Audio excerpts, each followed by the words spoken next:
welcome to Liquid Lunch. We're coming at you live. It's Thursday. Sandra's here as usual on a Thursday. On Sandra. a Thursday. It's so great what's here. the date today? That's a good question. It's almost July. I know that much. The 24th or something? 25th, isn't it? 25th. 25th, okay. See, we have to leave it to our guest, Andrew Bernstein, for telling us what Thank date you, it Andrew, is. for setting us straight. Oh yeah, that's why they pay me the big bucks, guys. He's probably got jet lag, and he's more aware and with it than we are. Well, Andrew's here. You're here from New York State, upstate New York. You're a Yes. professor at which university, which college? Well, I'm teaching at a small Catholic school called Mount St. Mary College right now, a small Catholic school in Newburgh, New York, and teaching philosophy there. Philosophy. Yes. So And is which- this, oh, sorry, Yeah, go go ahead. ahead. I'm just going back to the Mount St. Mary Catholic School because that's bringing up my whole Catholic thing. So is this a female school? It's primarily a girls' school, but today, boys are admitted, but it's still largely a girls' school. Yes. Okay, It's a good 'cause ratio. In my day, when you went to those high school Catholics, there were, only girls. Yeah. And then Yeah. only St. Mary, St. Charles, and all that, and never till the Jubilee. Yeah, and it might have got a little bitchy, when the. Is it Oh, okay to say that? and And then I some. figured it was liquid lunch. I had my liquid. Yeah, that's right. I had my vodka in the water bottle. Andrew, Ready. anything Good to go. goes here. Oh, Anything good. That's right. goes. I figured there's a good hippie show. We can do an arm wrestle right now. No, I I'm don't want to. No arm It'd be too wrestling. ignominious to lose to a petite, beautiful woman. Okay, so we're going to have a serious conversation, even though we're starting light here, right, Andrew? Yes. Because we're talking about, you wrote this book, Capitalist Solutions, A Philosophy of American Moral Dilemmas, and there's the close-up of the book. And you're here in Toronto today you're giving a talk on the case for ending drug prohibition. Yes, that's Is that correct. right? Yes. Which is contained in the book. Yes. Right, There was a section in Capital Solutions on the case for ending drug prohibition. Yes. So can we maybe start by drawing the how the case for ending drug prohibition is related to capitalist solutions? Can we first even ask what that means? What? The case for drug prohibition, in what context? What does that mean? Okay, you ask. What does that mean, Andrew? Well, that's a good question, Sandra. I see the decriminalization of drugs, one as a protection of individual rights. That is, individual members, consenting adults in a free society, have the right to choose for themselves which drugs, if any, they will ingest into their bodies. And I don't think the government has any moral authority to dictate to us what we can or cannot do with our own bodies and our own lives. But also, I also see the decriminalization of drugs and the legalization of all drugs as a necessary step towards a morally proper and practically effective war on drugs. And that is because we don't want to see people kill themselves on toxic drugs, right? We care about our brothers and sisters. And so the legalized war on drugs is an abysmal failure. And I think a proper war on drugs would respect people's right to use drugs, and would show them, though, by means of rational persuasion or moral, philosophic, educational context, to show them the possibilities of life in education, career, romantic love, family, children, friends, travel, all the good things possible in life, and point out to them, do you want to risk a life of self-fulfillment for a few moments of a drug-induced high? And I think a proper war on drugs is done morally, philosophically, educationally, not initiating force against people. No, so that's, Well, I guess we can conclude this interview right now because I don't think you're going to get any argument from this side of the table, Yeah, right? yeah. I mean, okay, I'm sold. No, Let's- yeah, well, absolutely. I mean, you know what? That just applies to all facets of life, actually. It's not, when you say we have the right to put whatever we want in our body, well, that applies to all parts of our life that, there's so much control on everything. I don't even like the fact that I have to wear a seatbelt in the car. I should be able to choose if I want to wear a seatbelt I agree. in the car. So it's the same kind of philosophy, and I think what you're saying is we shouldn't force people. We should allow them to come to their own conclusions, and when they do, we'll all come to the same conclusion. That's possible. But, remember, a long time ago, I think Aristotle properly defined human beings as the rational animal. And so what we're talking about here is, not forcing people, but reasoning with them, reaching out to the best within them. Their rational mind, in this case, regarding drugs, their love of life, their better judgment and appeal to the best in people rather than, and treat them like rational adults rather than force them as if they were, sometimes little kids maybe have to be forced, but certainly adults, who aren't criminals, they're not initiating force or fraud against innocent victims. You reach out to the best within them, their rational mind and their love of life. So I mean, I'm with you on this. There's absolutely no argument here, and I cannot even think that I can't even conceive that you would have any argument from the public. So what is the problem? Exactly. Yeah. So why are we even having this discussion? Well, it's so weird. I mean, why is there a problem? Why do you have to write a book? Well, there's. Sorry, Hugh, I didn't. Well, there's other issues in there as well. But as we know, there's. I mean, I don't know the Canadian laws as well as laws in the United States. But in the United States, it's not just that there are laws against drug use, even marijuana. But there's also stringent attempts to enforce the law. I mean, the DEA, the Drug Enforcement Administration, the U.S. government spends billions and billions of dollars every year to enforce the anti-drug laws, and there are people in prison for no other offense than owning, buying, or selling drugs, including marijuana. So the U.S. government, and I think a lot of other governments around the world, want power over people's lives in many ways, and I think that's certainly a big part of it. I think religion plays into this. That just like with prohibition of alcohol in the United States in the 1920s, it's considered sinful, and the religious mentality. The proper role of the government is to enforce religious morals. So I think all of that and more plays into it. So, did you have a comment? Because I do. You go. So I think, to me, from what you're telling me, and correct me if I'm wrong, but I think it comes down to a choice of morality or money. And I think I think you're saying we should choose the morality route. And it seems to me that what it is right now is a money route, because at the end of the day, drugs make money for government and for the powers that be. Would that be accurate? Well, no. Well, Sandra, I think we disagree on that, because I'm a big supporter of capitalism. I think money is a good thing. But I see it as morality versus power. I think the attempt to there's a lot of people in the world who simply want to control your life, my life, other people's lives. They want to tell us what to do. For people who know the history of philosophy, this goes back at least as far as Plato. That most people are irrational, Plato thought. Most people are self-destructive. The government, we need Socrates, the philosopher king, to run the government. The wise hand of the government will run our lives better than we can ourselves. And there's an elitist mentality. There's only a few people who are wise, and then the noblesse oblige mentality. Okay. That's their obligation to govern our lives, because they could do it more rationally and more healthily than we can. I dispute that. So. Okay, and I would agree with you on that. But what is the difference, Andrew, between power and money? Because I see them as one and the same.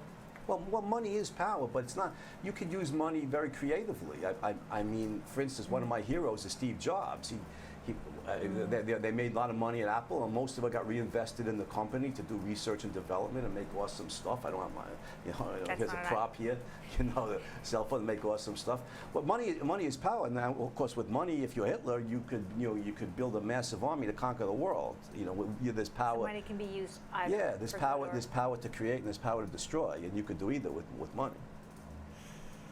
It seems to me that, just to kind of punctuate what you said there, Andrew, that, like when North America was founded, when these countries, Canada, the U.S., were young countries, when the people that came here were like just turned loose on the land, right, to go and build a farm or whatever, there was very little government, right. And they were really on their own. They had to be responsible. They had to be responsible for their own welfare, right? Sure, yeah, sure. And that's how these countries were built. But now it seems that the government, as it keeps growing, it keeps taking a bigger and bigger slice of the overall GDP, right? Yeah. All the time. Yeah, Taxes are always increasing. Mm-hmm. New laws are always coming on the books and not being taken off the books. Very rarely. And it's like, it's like how, it's very, it's just like, and all these laws now, we just have a new law in Canada, it's called Bill C-51, and it's like a police state bill, right?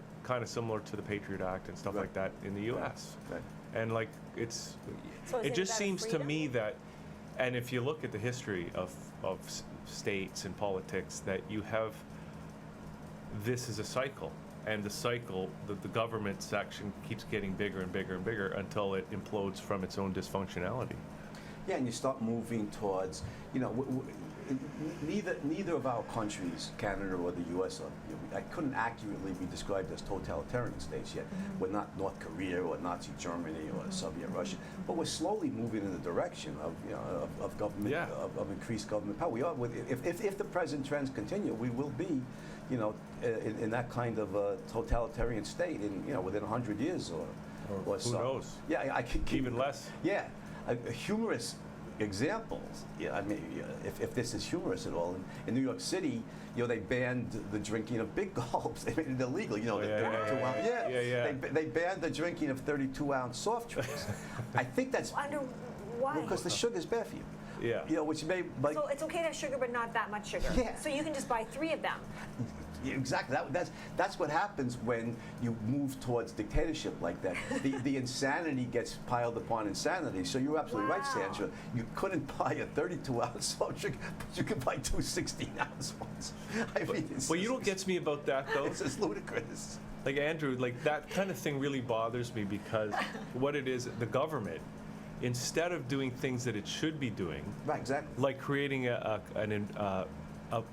economic climate that's going to allow people in a free enterprise to create wealth and jobs, instead of creating a playing field where people can be successful, it starts to do stupid stuff like that. You know, Right. or even things like, and I don't smoke, but even the anti-smoking legislation that's everywhere. Yeah. You know, like, excuse me, I think the government's got better things to do. Right. Yeah, like in restaurants, you know, the restaurateur owns the restaurant, like you own your home. Yeah. And like I could choose in my home whether guests smoke or not. The restaurateur owns the restaurant, and it's his right. And of course, what happens in a free society, on a free market, since there's a lot of smokers, there's a lot of non-smokers, some restaurateurs would Right. ban smoking, some would permit it, some would have sections for both. And freedom handles this in a way that's much more moral and much more practically effective than government running our lives. Exactly. The nanny state. Yeah, the they- nanny state. So with the writing and with the talk that you're doing tonight, what are you hoping to achieve? What would Andrew like to see ideally? What would be the objective? You know, what would make you Right. celebrate? Well, that's a great question, Sandra. I mean, when I was a kid, I read Ayn Rand's books. You know, The Fountainhead, Atlas Shrugged. I love them, and I agree with her. I think her philosophy. I could reduce it to 2 essentials. I'd want to see a culture of reason, rather than of faith, or force, governmental Okay. force. Okay. Where the human mind is celebrated, and all the creations of the human mind, writing novels, making music, inventing awesome stuff like Steve Jobs wanted to do at Apple, and where we celebrate the great achievement, creative achievements of the mind, so a culture of reason and a politics of individual rights. You're recognizing that my life belongs to me, your life belongs to you, your life belongs to you. And you get to choice to how to live that Right. life. I don't tell you. Yeah, right. You can't force me, and I can't force you. Right. And part of what follows, if your life belongs to you, it follows that your mind belongs to you. Conversely, if your life belongs to the state, it follows that your mind belongs to the state, and then the only thinking you're permitted to do is that which the state allows. So that's what I would like to see: a culture of reason, a politics of individual rights, ban the initiation of force by everybody, private criminals and the government, and then use force only in retaliation against, in self-defense against somebody who would. So ban the Initiation of force. What does that mean? Well, it means if there's a private criminal, for instance, a rapist, a murderer, armed robber, some heinous crime like that, a proper government restrains those people. But the government needs to be restrained. All the things we're talking about, forcing people, putting people in prison for using drugs, or banning the sale of big gulps, sugary soft drinks. The government's use of force should be restricted to retaliatory use against criminals, not to initiate it against innocent people. So it's very interesting because in the States you also it's legal to have guns. Do you see any parallels between, because a lot of the things that you're saying, I was listening to a talk show about guns, and there seems to be similar issues. Right. So is that something also that you also would like to see? Because guns are not prohibited, guns are allowed, yet drugs are prohibited. I see that as kind of...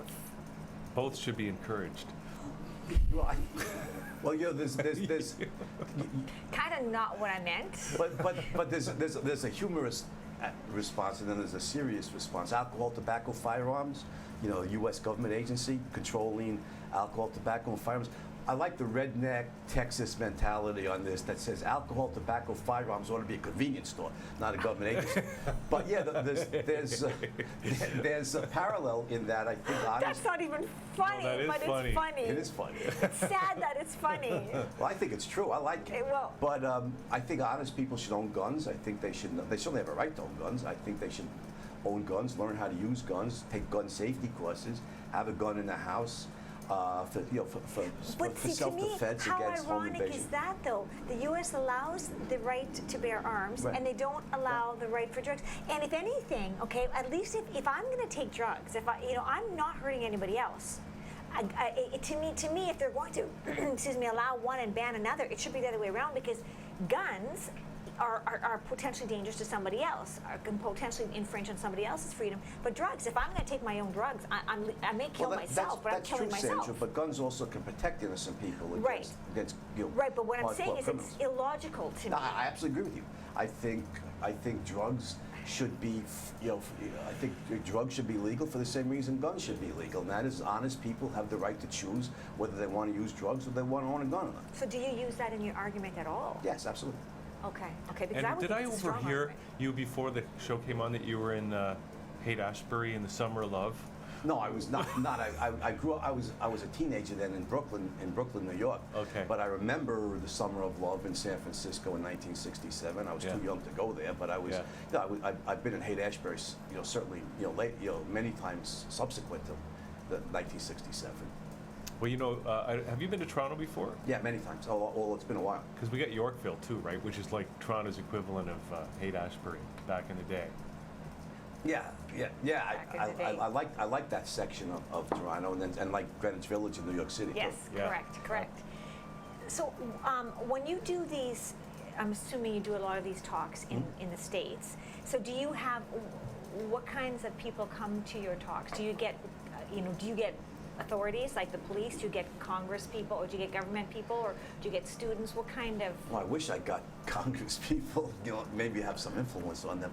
But most of the talks I do in the U.S. are on college campuses. So I get I get kids, and they're a broad mix. A lot of the kids, support the drug legalization, perhaps not for the right reason, because they want to use drugs rather than as a principle, standing up for individual, right to their own life. But some of them do, and then there's some kids, whether they're religious or a few secular, who absolutely want to legally ban drugs because of the dangers, and they believe in the paternalistic state and the property, like as the basically Platonic way of thinking, Plato's argument that one proper function of the government is to take care of us, to protect us from ourselves, and to have a paternalistic, parental one nanny state. Is that, or is it really more about control, and they're just hiding under that guise? We care about you, but really we want to control you. No, I think that's the government's motives. I don't know what the kids who support it. I'm not sure what their motives are, but the government's motive, I think, is we want power. So why, Andrew, are you so passionate about this? Because there are all kinds of issues we could tackle in terms of our own individual rights and freedoms. Drugs are one of them, but there are many others. So why is this one so important to you? Well, actually, Sandra, I'm passionate about all these issues. About for instance, about Second Amendment rights in the U.S. and the right to own guns. It's about living.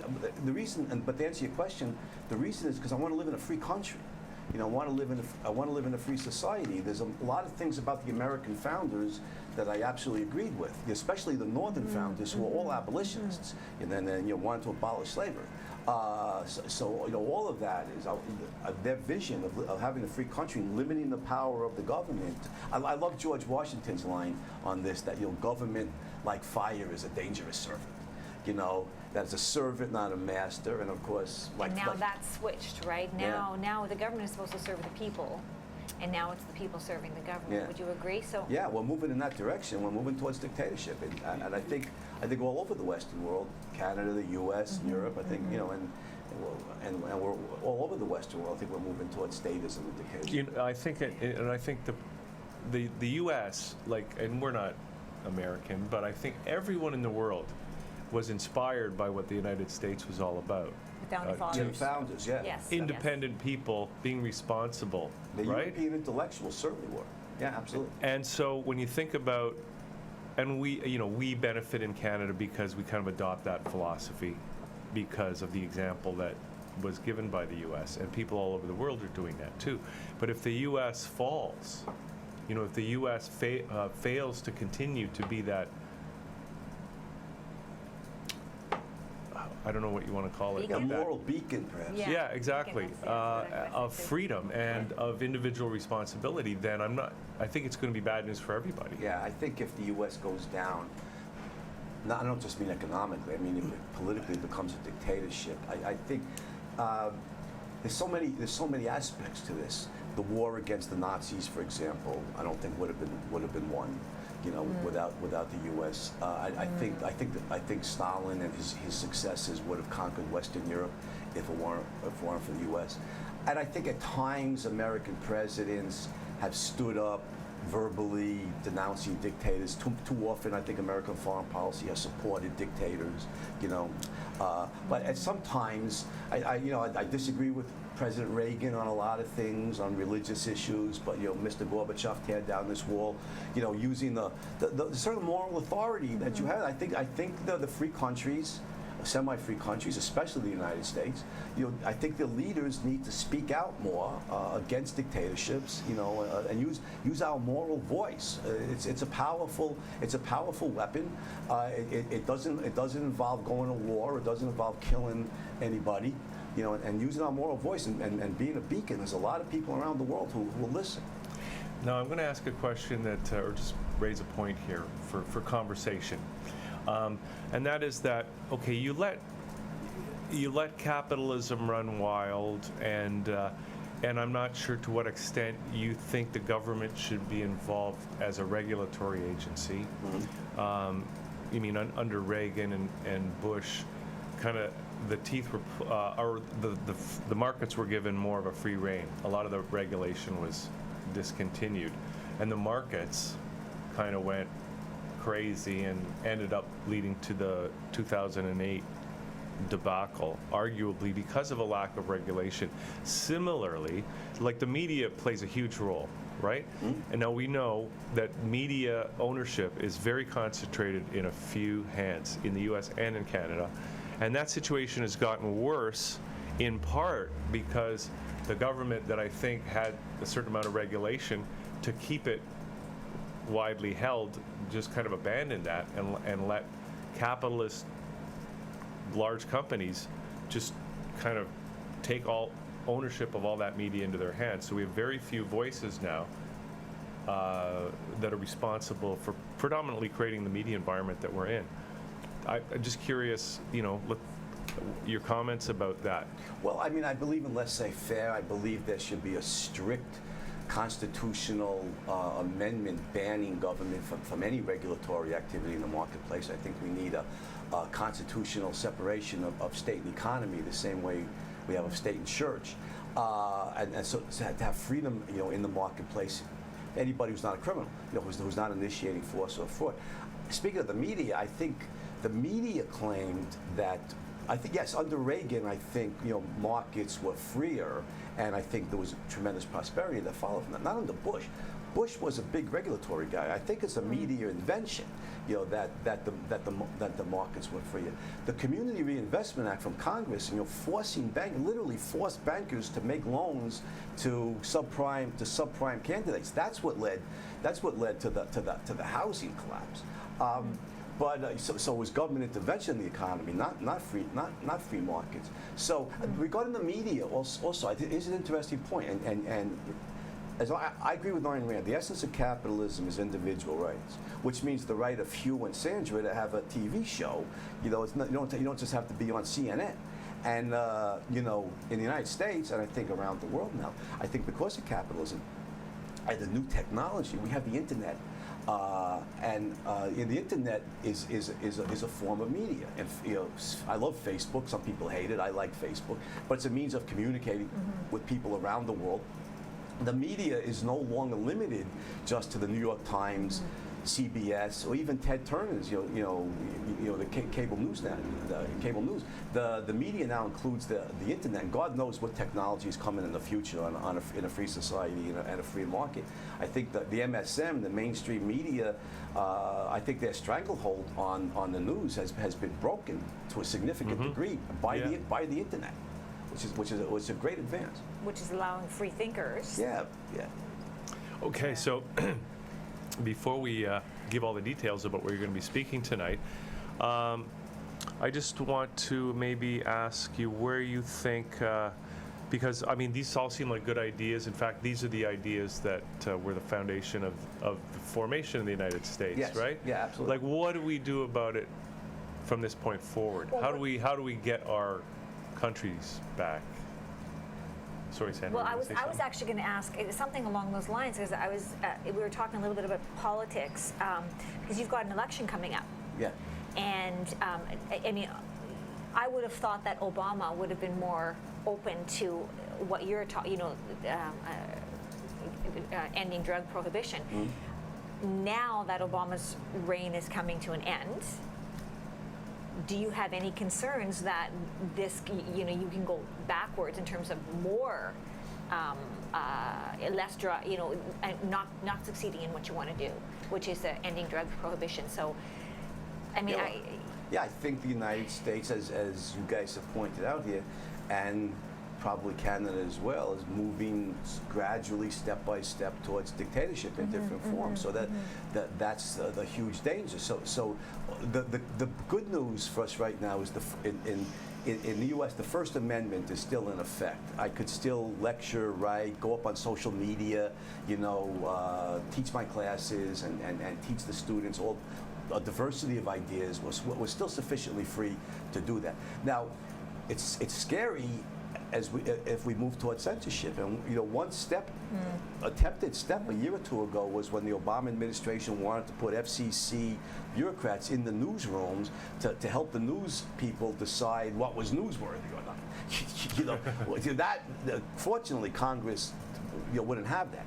But maybe 10 years from now or 20 years from now, some future president is able to get away with that, and it's a step towards censoring the news agencies. I think we're moving in that direction. And so it doesn't really matter who gets in? Yeah, it can't. It's the times when it doesn't matter. For example, the Patriot Act, was enabled under the Bush administration, and then it was accelerated under the Obama administration. Either way, we found out from Snowden, that we're being monitored by the U.S. government. Have the power to read our emails, listen to our cell phone. The National Security Administration has that legal authority, and that's a terrifying step towards dictatorship. Yes. For me personally, what I do is I look at the states and what's happening in the states. I see that as, okay, that's where we're going. You guys, in a way, you're beacons for light, but also, unfortunately, beacons for the other way too. So as it goes more to a dictatorship, like C-51 now, right? But that's no surprise to anybody, having seen what's going on in the states. So we kind of are following in the footsteps, which Yeah. gives us an opportunity to try in that time to try and do something about it, whereas the U.S. doesn't exactly have that leeway. We have a little bit of a heads up. So I kind of see that, and I think that we too are moving in towards that dictatorship. And I mean, Harper to me has been the most U.S. type prime minister in terms of moving that forward than I know we've ever had.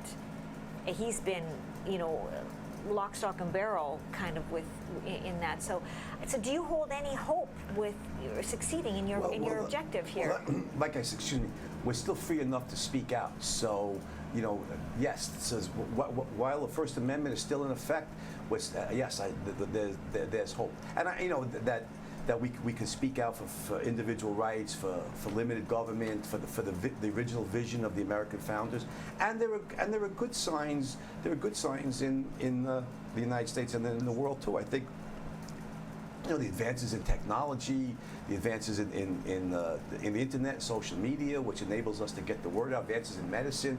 There's still people moving ahead, you know, in the world. There's still, I think the internet's been a great advance. I think what biotech offers in the 21st century, you know, the ability to clone vital organs can extend human life, not only extend human life expectancy, but with much greater health and the quality of life, the vitality of life. So there's a lot of good signs, even as politically we're moving downwards. So I'm encouraged by those signs. At the end of the day, though, Andrew, don't you, and Hugh, don't you think at the end of the day that people are going to have to rise up and say, okay, no more? Like, there has to be some sort of revolution or revolt or citizens. Well, you know. at the very least, I think there needs to be an intellectual revolt. We need to stand up for freedom. We're still free enough to do that. We're still free enough. If the American people or the Canadian people, you know, value individual rights, limited government, and freedom, then there will be politicians who will stand for that because they can get elected that way. So we need, at the very least, we need an intellectual, moral, you know, philosophical revolt. I hope it doesn't come to the point where we need a political revolt, because lots of people get killed, you know, that way. So, you know, I believe in guns, but I don't want to have to fight the government. Right. Well, guess who's going to win, right? Well, there have been cases. Maybe you could be outnumbered, there have been cases where revolutions succeeded. Yeah. You know, the U.S. Revolution, I think, for better. The Russian Revolution, I think, for worse. But do you see a possibility of it going down that way? Because I do. It's not impossible. Yeah. I hope we can instigate or engender a moral, philosophic, educational. But that's going to take. That is going to take somebody on the side of the government to go against that.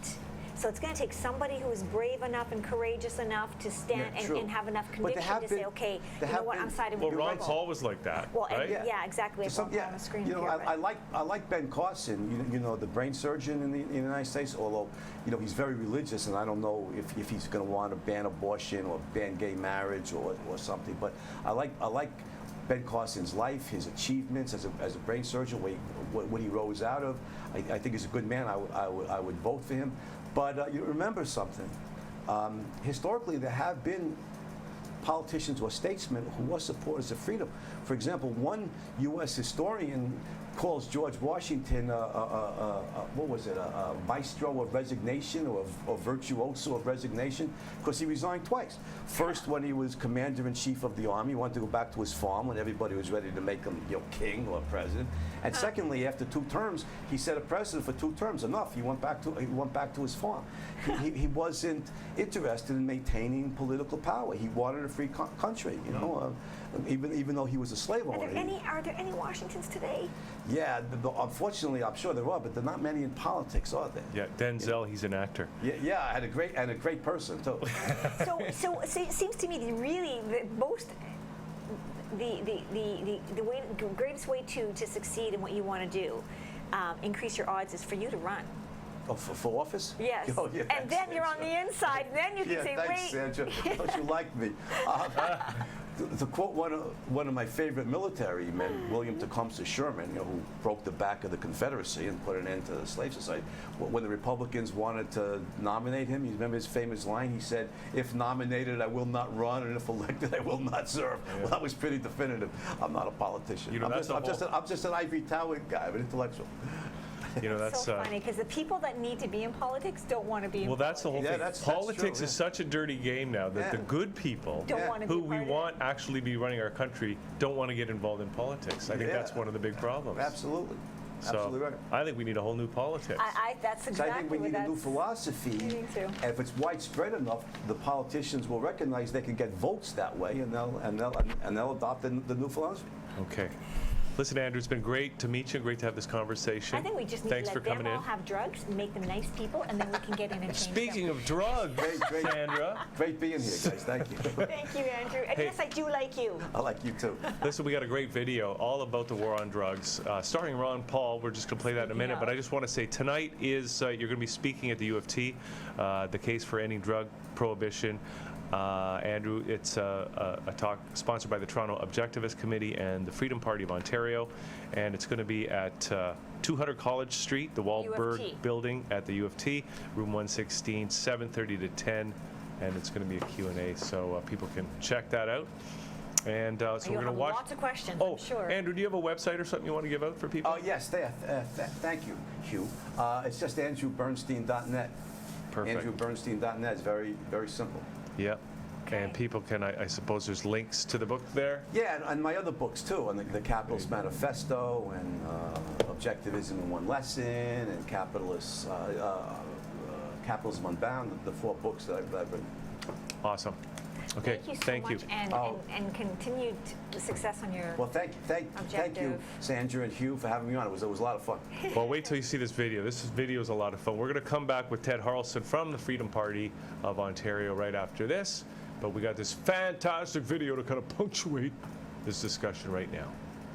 It's an exclamation mark. It's not a pun. Audio, you got audio? Now we're gonna talk about drugs. Thank you. And continued We need to repeal the whole war on drugs. It isn't working. We don't have to have more courts and more prisons. This has to change. This has to change. Prohibition didn't work. Prohibition on drugs doesn't work. We have spent over $400 billion. It's a waste of money. We need to come to our senses.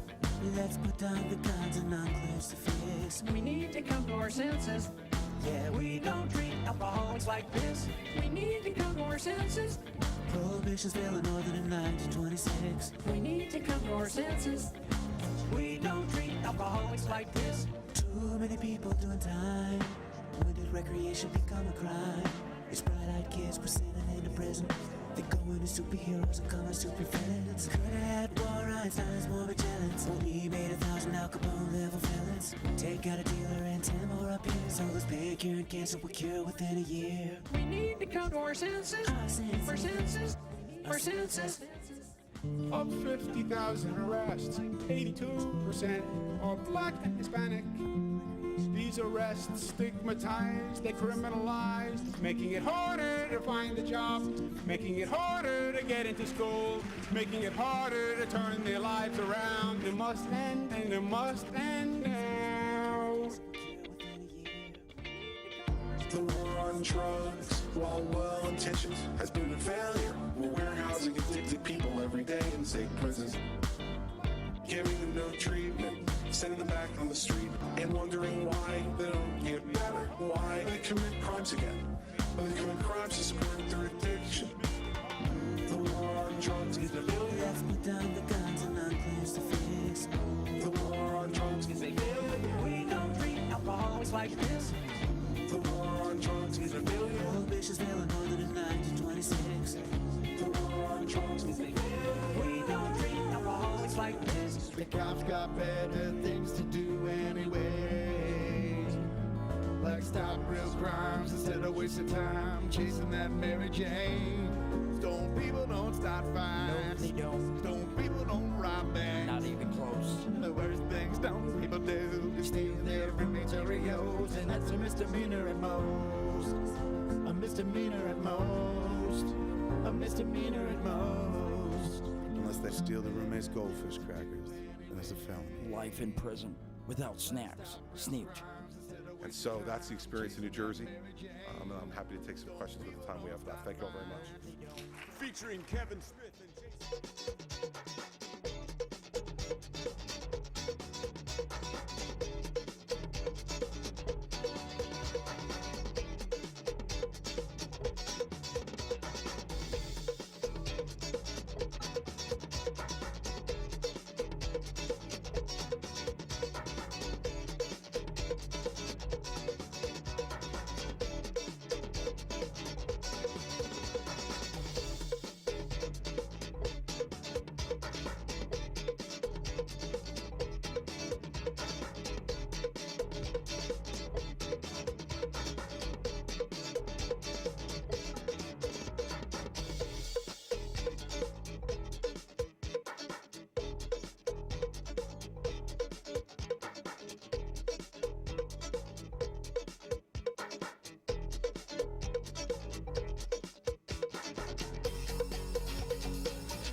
And we're back here on the show. That was the coolest video. Oh, that was a good video, huh? I love that. That is so clever. That's effective media to me. Yes. That's just amazing. Yeah, it was awesome. Smart kid. Yeah. But we're here now. We got Ted Harlson joining us from the Freedom Party of Ontario, and you guys are putting the talk on tonight that Andrew's going to be speaking at. Yes, there's actually two sponsors. One is the Toronto Objectivist Committee, which I'm a member of, and the Freedom Party of Ontario, which we had asked the executive if they would like to sponsor it, and they agreed.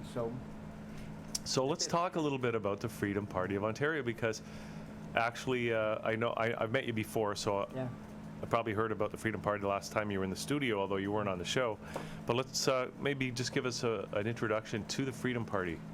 Well, quite a while ago, about 30 years ago, the Freedom Party began as the Un-Party. The Un-Party. I thought it was kind of a weird name. United Nations Party? No, like they want to undo the damage. Yeah. And everything is just reversing all the bad stuff. The undo? Yeah, the undo, yeah. Okay. And it never flew very well. So the name was changed to the Freedom Party. And it used to involve some libertarians, but now it certainly doesn't. It doesn't? No, it doesn't. No libertarians? No, libertarians are welcome, Yeah. like anyone else. Christians, religions, Muslims, everybody's welcome. Yeah. But of course, they would have to adhere to the political platforms, the political principles that we have. Well, why wouldn't libertarians want to do that? Well, what are the principles of the party that we... You're talking about the differences between the Freedom Party and the Libertarians? Well, let's talk about what are the principles of the Freedom Party. The fundamental principles in its constitution are the individual rights and property rights and the security of the person. And the fact that these three ideas are unalterable. So individual rights, property rights, and security. Security of the person. Well, so now I see why you have so much in common with Andrew. Yes. And why you're bringing Andrew here. So now, okay, how does that differ from the libertarian? Because that seems to me... Yeah, because I thought libertarians were like... Exactly, the same thing. Yeah, it does sound very much the same because in many ways we talk the same language. But the difference is a very fundamental one where we adhere strictly to protecting individual rights in legal terms, in social terms, culturally, and as fact. Whereas freedom for the libertarians can mean freedom from anything, even freedom from government. We strictly adhere to those basic principles, objective law, if you will, where we really believe in protecting the individual as fact in a proper procedure and proper content. So what does that mean if you want to protect my individual rights according to the Charter of Rights and Freedoms, or what does that mean as fact? What is fact? Not as a floating idea, like the libertarians. Not as freedom from, like anyone with the libertarians can be called a freedom fighter if they just want to fight the government for whatever reason. It may be legitimate, it may not be legitimate. It may be, they just want to be free to do their own thing. It's more anti-government than anything? That's like anarchy? Yeah, we're not for anarchy. No. In fact, we're very much for government, but a very proper, limited government where it's confined to its proper functions. A government that's dedicated to preserving those fundamental freedoms that you're talking about. Yes, right? That's right. Okay, so so you're provincial at this point, correct? Provincial, yes. Why only provincial? Because the provincial affects both the federal level and the municipal level. So it's right in between. And it's very much in between, and it's very difficult to run in a federal party because you need how many thousands of signatures, and you have to reach across Canada. We don't have the people or the money. You're right, absolutely right. Yeah. And municipal is too small and too narrow. Which is fine. We do have Freedom Party members who are also active in municipal affairs. Right. But provincial is right in between. It's perfect. Yeah, and we need something done on the provincial level. Yeah. They are out of control at Queen's Park. Very much.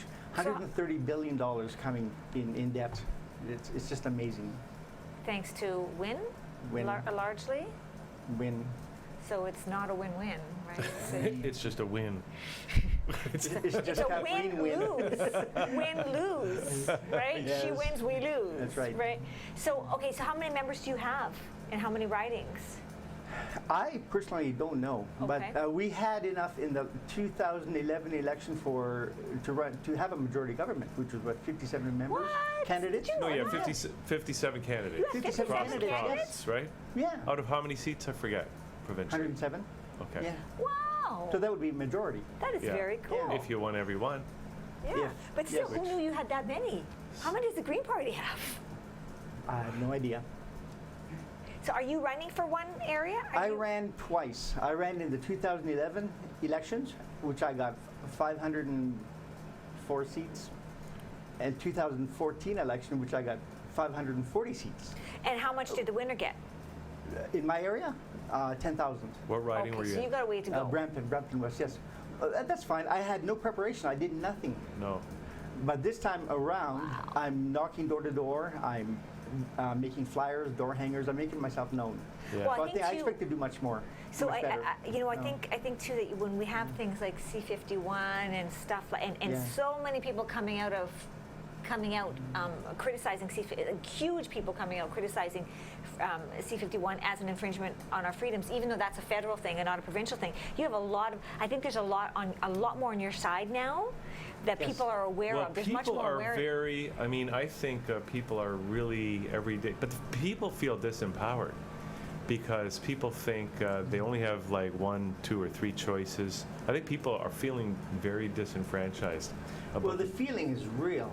The feeling Yes. is right. And the fact is they are disempowered because the government is taking over more and more areas of our life.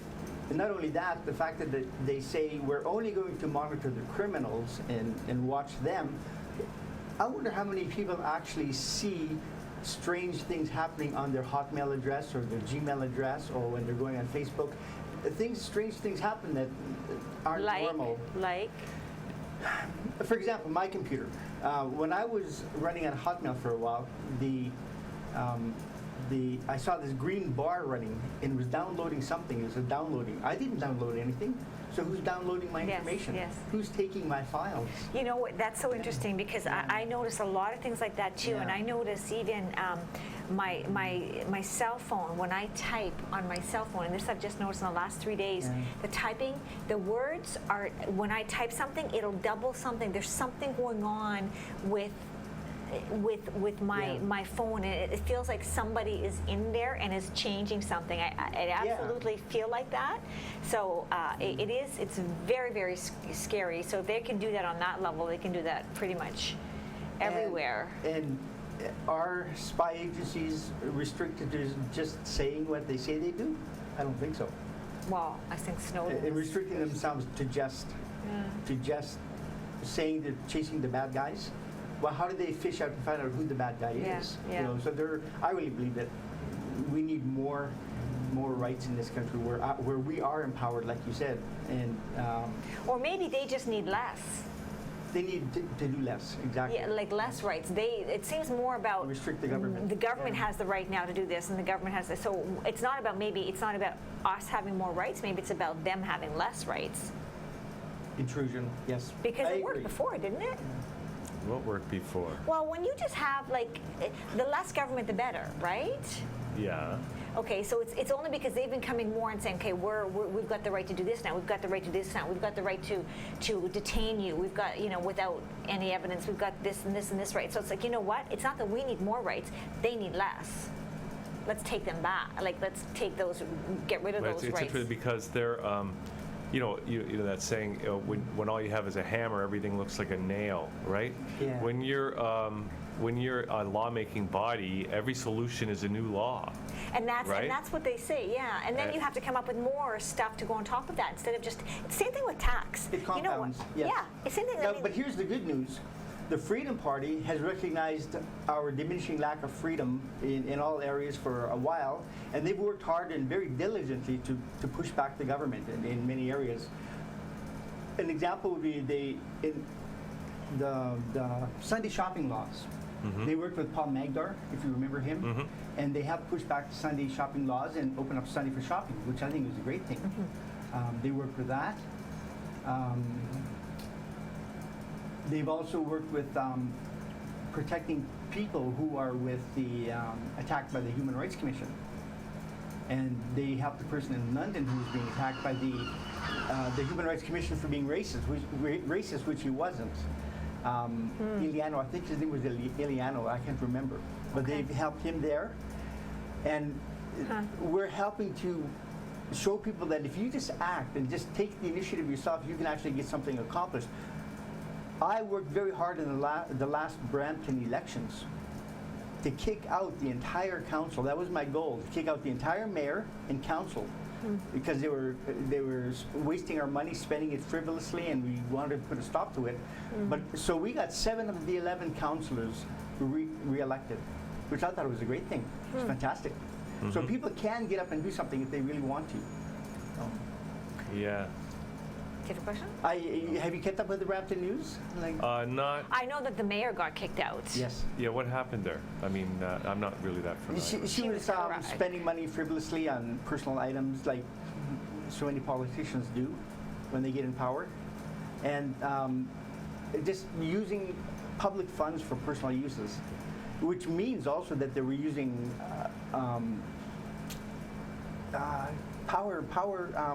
Like you mentioned before, it's just simply a power game to them. So it's an abuse of their power. And they know that they don't have any opposition, so therefore they just keep on doing it. It just keeps getting worse. So when is the next election for you? 2018. 2018. That's and you're provincially, working on right? it now. Provincially, yes. And you're working on it now. Yeah, this time I want to be prepared. I was Well, not that's a prepared lot of preparation. So you'll be running again in Brampton West? Yes. Wow. So to me, it would seem, oh my gosh, I would think between now, 2015 and 2018, there's going to be a lot more to talk about. Because things are happening very, very fast in terms of infringements. It seems like it's crashing in closer and closer. That people are becoming more and more suffocated and infringed upon, if that's a word. So I would think, how do you even put everything in a brochure? There are so many things. Like how even because a lot of people are not even going to know what the Freedom Party is. So this is like an introduction. Yes. As opposed to like Liberal, which everybody knows who. Well, what they you stand show for. the benefits. Like there's so much to talk about. Like you said, there's so many complex issues, so many things that people could think about. But if philosophy was, I could be a cook. I could cook up something and just say, here's the meal. You can just enjoy this. And if they see it as a benefit, if they like the meal, they'll eat it. They'll take it. Politics is like that. We could make so many issues of things and abstract it, but people wouldn't get it. Like I didn't get it before, but when somebody said, here's a nice illustration, here's a nice little story, Yes, this is what's in it for you. This is how you can benefit from freedom. This is how you can benefit from owning your property, living your life, and enjoying the respect of others and respecting others. It's much simpler. To me, it's just a very sad day when you have to have a Freedom Party. It is a sad day. It's very sad. That's why I got into it. I moved from British Columbia in the mid-'80s, and I came here, and I was actually shocked at how little freedom there really was. So you notice a difference here between BC? Yes. Really? In what way? Yes. In what way? It's not nearly as politically correct in BC as it is here. I mean, look how many people are out in the streets smoking drugs in Vancouver. No, that's freedom. No. Yeah. Yes. No prohibition there. Can't even find a good shooting gallery in Toronto. So okay, but now, I guess BC, because I was going to say it's very multicultural too, right? And Toronto's very multicultural. Yes, no. Well, here it's practiced a lot more, and not just by government, not by the Human Rights Commission promoting ads on TV, but also by the companies. The companies have a strict adherence to political correctness.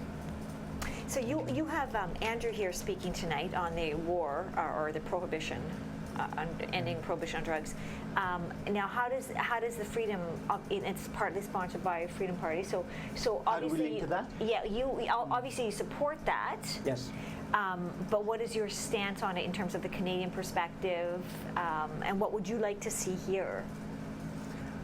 It's pretty much the same thing culturally. We believe that the government should not tell us what and what not to do with our bodies. Okay. We should have the freedom to choose. And that's one of the main things that's lacking in this country is freedom of choice. So do you find that Americans, I mean, Canadians tend to be a little more conservative. Yes. And so I'm not, I mean, I know Canadians would agree with freedom, but I'm not so sure they'd be so assertive on the drug issue as Americans might be. So I'm just wondering if the reception here is different, and maybe, because that might be that in terms of a Freedom Party, a lot of people may agree with drugs being illegal, and so they may not tie that into a freedom of expression. I understand. Kind of thing. They see the bad parts of it. They say, well, one argument to me would be, yes, if we had freedom of use of drugs, then people would ingest the drugs and we'd have more sick people around. Or accidents or crime maybe or whatever. And healthcare costs would go up. And I said, that could be, but I personally don't think so. I think that once you take the risque out of it, people would use it less. Yeah, it wouldn't be such a nervous thing to do. So, and it definitely would take the crime out of it. Okay. So now what if I said to you, just to play devil's advocate, and maybe I should have asked Andrew this, but what if I said to you, okay, so if you think that is okay, then how about, why should we release the age limit on drinking, age majority, which is 19? Right? Why shouldn't we do that? Because they should be able to have the choice. Or do you? Where's the position on that? I haven't thought about that. Okay. But I would say that that would be a parental responsibility. Okay. I would and like I really to know think what Andrew's position is on and that. I would think that if the parents took responsibility for their child, that they would also take allow the child to have broadened and extended freedom as the child. So would it be, for something like that, would it be the Freedom Party stance, and I'm not going to ask you to, I'm just just throwing it out there, to say, okay, you know what, less government intervention and leave it up to the parents to decide if you're 19, you can or should not be able to drink, like a curfew? That I would have That's to a think tough about. question. I won't commit myself to that. But yes, it would be more a cultural responsibility rather than a legal responsibility. Okay. Okay. Interesting. But I won't commit myself. Okay. So what are the main issues you're focusing on right now, Ted, in terms of freedom? Well, with Freedom Party, the government monopolies we have in car insurance is a big issue. I'm for that one. Yes. Oh my God. And if we could offer more choice in insurance, more competition in insurance, the insurance rates would go down. I mean, forcing the car companies to institute a war on fraud, where they claim 15% reduction in insurance rates, didn't happen. Of course not. It didn't happen. So the only solution would be to offer more choice. And if the insurance companies would compete with each other, they would bring the prices down. How about the banking system? How about the bank? I mean, that's a federal issue. Oh, that's Freedom Party is a provincial. Oh, I didn't know. Yes. Okay. Okay. How about health? Is there anything about health? That's a big one. And that's a very important position we have on healthcare. Again, I hate to sound like a broken record, but I am. I'll repeat myself again. If we can offer more choice in healthcare, we could also bring the costs down. And that's the major cost in our provincial arena. So you're saying we should be private, or we should be governmental? Less government? Privatization hasn't really worked. What we could do is offer the OHIP as a crown corporation. And so therefore it would be just like any other insurance company, where people could either buy their health insurance from OHIP if they wish to, and at the same time they can buy private health care if they wish to. But so OHIP would no longer be free. It's not universal health care. Well, OHIP runs about $3,600 a year. So if you could offer, if you could per person, you mean? Like it costs one person $3,600? Okay, let me explain the bigger picture. If we could eliminate all the provincial taxes, which is what the province wants to do, the money saved could pay for private health care, or could pay If for we could eliminate all provincial taxes. Yes. Okay, for us, for the citizen, not for the government, you mean? So if I stop paying HST, all the provincial taxes, the money you save could pay for your own health care in the future. Okay, now I get it. Okay, okay. And that would eliminate all the provincial bureaucracies. eliminate a large part of their work and their labor, which is the high taxes, right? So, See, so for somebody like me, okay, I mean, healthcare is exorbitant. We have seniors now. We have an increasing number of seniors, but I'm vegan, so I don't eat any, meat or dairy products. That is a huge, huge source of cancer. Eating, those kinds of. I always thought, what? If we have to tax anybody, we should be taxing for individual choices we make. Like if somebody eats meat, they should be paying a cancer tax. can I say something? You look really good. Okay. You look really good. Okay. But there's a but coming. No, there's no but. There's no but. Okay. Why do you look good? Because you take care of yourself, right? And with the Freedom Party, with the provincial government allowing you greater choice in what you can eat and don't want to eat, you continue along the path of being good and looking good. I mean, that's. But I don't want to pay for other people who are not making choices that we know. Okay, like there should be a cigarette cancer tax, because we know cigarettes can lead, not always, but we know there's a big propensity to that. Skin cancer, going out in the sun. So, so if you want to make those choices, why should I be paying for your taxes, paying the government? So in that sense, I think we should be able to take responsibility for our own, because, the amount that I take on the health system, I mean, I don't go to the doctors in that kind of, because, do you see what I'm saying? For the Freedom Party, I recommend that you read their opposition budget. And thank you, by the way. They recommend eliminating all the provincial taxes, which is standard, 5.5, 5.8% right now, and rolling it over and just having a 2% increase in the federal tax. Okay. So therefore, like Alberta, we would pay no taxes whatsoever. I think that would be fantastic. You mean no sales taxes? No sales tax, yes, that's right. Interesting. Yeah, zero, zip. So we're in big trouble with the budget right now on a provincial scale, right? You said that the deficit was going to be how much? $130 billion expected the Wynne government will spend. $130 billion. The $30 billion will be for transportation. The infrastructure for Toronto? Building an infrastructure? Yeah, the big metro plans. Which is not even. So it's a drop in the bucket, is that what you're saying? I don't know. So what would you suggest? And infrastructure, yeah, what about that? Well, if they would take they take the stranglehold off of the citizens and let them choose what kind of transportation, if they even want to transport at all, and let companies like Uber succeed, then end the monopoly in the taxi companies, then people would get around much easier. That's just one area. There's also home working. Companies can allow people to work at home. And here's a big one. They could allow dezoning in this country or in this province, where you could set up businesses beside your residential house and you won't have to travel very far to get somewhere. Yeah. That's another area. I'm saying this country is just choked. But how's it different than any other country? Well, they call that good urban planning, but then it creates commuting nightmares. Right? Yeah, exactly. How is that forces good travel. Yes. Commuting nightmares is not good urban planning. No, but it's nice and neat. Here's the commercial district over here. Here's the industrial district over here. Here's the residential district over here. And it forces people to use gasoline to travel in. It's actually not. That's just a guise. Good urban planning means codependent. Right? It means you have to, you can't, because you have to rely on things outside of your neighborhood in order to live your life, right? Well, as opposed to being self-sustaining.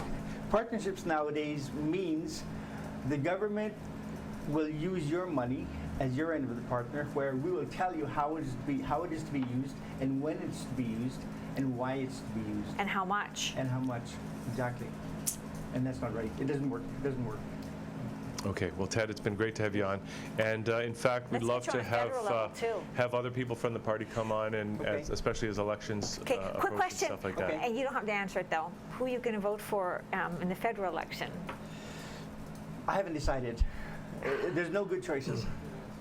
Okay, what's the best of the worst? Come on. Okay. Hugh? What? Who are you voting for? Who am I voting for?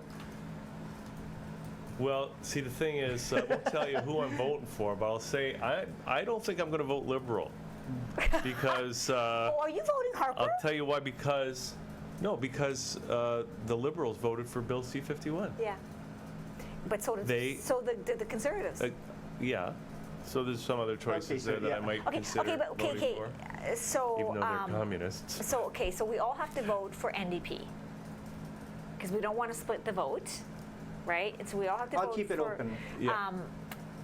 For NDP. I'm just saying. I'll think about it. Yeah, we're all going to think about But it. is it too late to take that bill back? A government can undo legislation, right, by putting in new legislation. So I heard, has anybody else heard this? This is not about the Freedom Party, but I heard that Harper's thinking of bringing in the draft. Yeah, I heard Well, that's bad something news like if he is. That's really bad news. I don't know if that's a rumor or what, but that's what I heard. I'll tell you what, the other thing I heard is that, because all these conservative ministers are resigning, they're saying that Harper's resigning too before the next election. We'll find out.